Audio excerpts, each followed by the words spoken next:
Hola, bienvenidos a La Mosca Cojonera, el podcast cultureta más serio, que hoy te viene a hablar del síndrome Hikikomori, el trastorno de aislamiento social juvenil. Hikikomori. Es posible que en algún momento de nuestras vidas hayamos tenido pánico a hablar en público, o que nos genere ansiedad el cambio de escuela o de trabajo.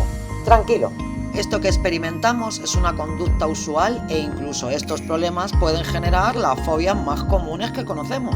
No obstante, a finales del siglo XX, un fenómeno inició a sorprender a muchos de los hogares en Japón, el conocido síndrome Hikikomori, jóvenes que se encerraban en sus casas para nunca más salir. Te invitamos a descubrir por qué se produce este síndrome y qué consecuencias acarrea una total desconexión social. ¿Te apuntas? Comienza La Mosca Cojonera.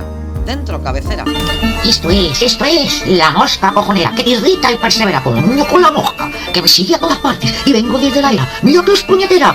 ¡Zas! Toma Mosca Cojonera. Como te contamos, a finales del siglo XX, las primeras personas que padecieron el síndrome de Hikikomori se detectaron. Por esa época, Japón iniciaba a enfrentar un acelerado crecimiento industrial y urbano, por lo que las ciudades más grandes iniciaron a poblarse con mayor intensidad. Los cambios sociales que experimentaron las personas en algunos casos llegaron a ser drásticos. Fue así como jóvenes, en su mayoría entre 15 y 22 años, iniciaron a recluirse en la comodidad de su hogar por temor a explorar un mundo que estaba por transformar o transformándose. La palabra hikikomori significa en japonés estar recluido o aislado, y los expertos aseguran que podría tomarse como un aislamiento social grave. Desde hace unos 30 años, el síndrome de Hikikomori se ha extendido en la sociedad japonesa hasta convertirse en un auténtico problema social. Para la comunidad médica, el síndrome puede ser puesto en cuestión, pues comparte grandes similitudes con la agorafobia. Aún así, para muchos especialistas, el síndrome de Hikikomori se resume en un trastorno en el cual los jóvenes, por decisión propia, deciden mantenerse al margen de la sociedad. Estudios recientes sobre el síndrome establecen que las personas afectadas son en su mayoría más hombres que mujeres. Aún así, se desconoce cuál pueda ser la causa de ello.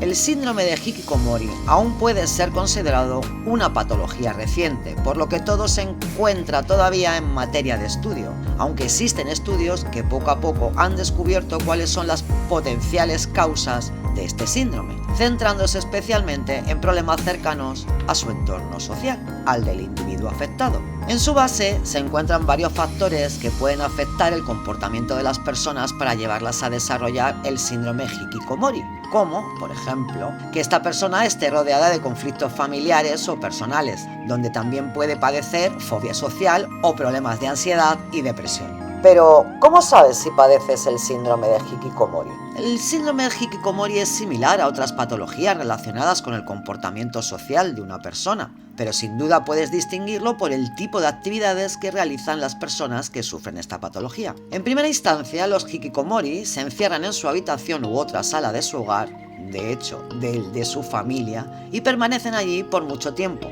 incluso años. Sus actividades suelen ser nocturnas, periodo del día en el que suelen estar despiertos viendo la tele, jugando a videojuegos y teniendo una interacción completa con las pantallas, tanto de sus computadores como de los celulares, mientras que las horas de luz las invierten durmiendo.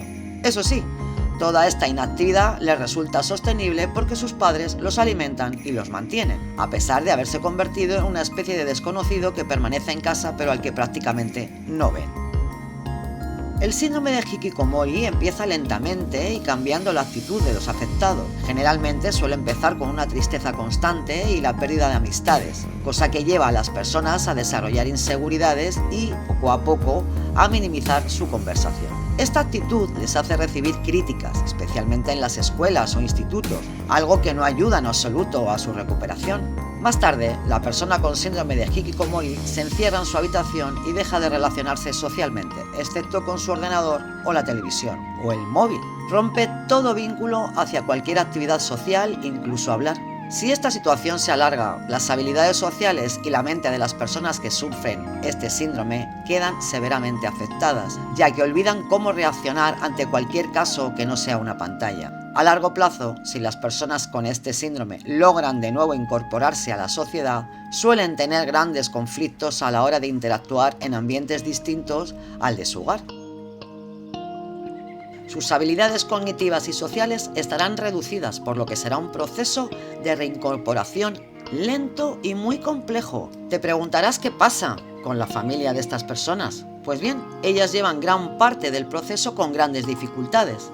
La familia del hikikomori en Japón suele llevar el problema en secreto y generalmente cuesta que se decida a buscar un psicólogo que pueda tratar a la persona afectada.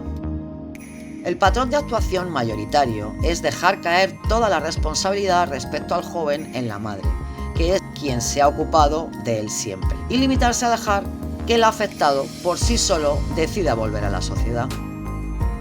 Una reacción tan pasiva no ayuda a la persona con el síndrome de hikikomori. El tratamiento central se basa en forzar la ruptura de ese aislamiento social al que está sometido, promoviendo actividades relajantes pero con otras personas y a su vez dando tratamiento a la ansiedad social. Otras opciones son la terapia familiar y la psicoterapia. Hoy en día muchas personas con esta patología tienen ya 40 años, tras pasar 20 años de aislamiento. Estos individuos pertenecen a la primera generación con el síndrome de hikikomori y su regreso a la sociedad preocupa mucho a los japoneses, que calculan que si no se encuentra solución, en 2030 podrían encontrarse con un gran problema, pues los primeros hikikomori tendrán 60 años y sus padres, quienes les mantenían, empezarán a morir. El síndrome además está cada vez más extendido, hasta el punto que, según el psicólogo Tamaki Saito, quien acuñó el término hikikomori, dice que actualmente el 1% de la población japonesa sufre este síntoma. Pero hay un problema más, y es que esta patología no solo sucede en Asia, donde las ciudades están superpobladas. Paulatinamente se ha ido extendiendo a territorios como Latinoamérica y Europa. En España, según el Instituto de Neuropsiquiatría y Adicciones del Hospital del Mar en Barcelona, asegura existen bastantes casos, los cuales suelen tener una media de tiempo de aislamiento de casi 2 años. ¿Qué os parece? Seguro que alguien así no está tan lejos de ti. Si te fijas un poco más, ahora ya lo sabes, lo descubrirás tan cerca que vas a flipar. Y hasta aquí la mosca cojonera. Zumbiditos para todos y hasta la siguiente. Esto es la mosca cojonera, que te irrita y persevera con la mosca, que me sigue a todas partes y vengo desde la era. ¡Mira que es puñetera! ¡Zas! Toma mosca cojonera.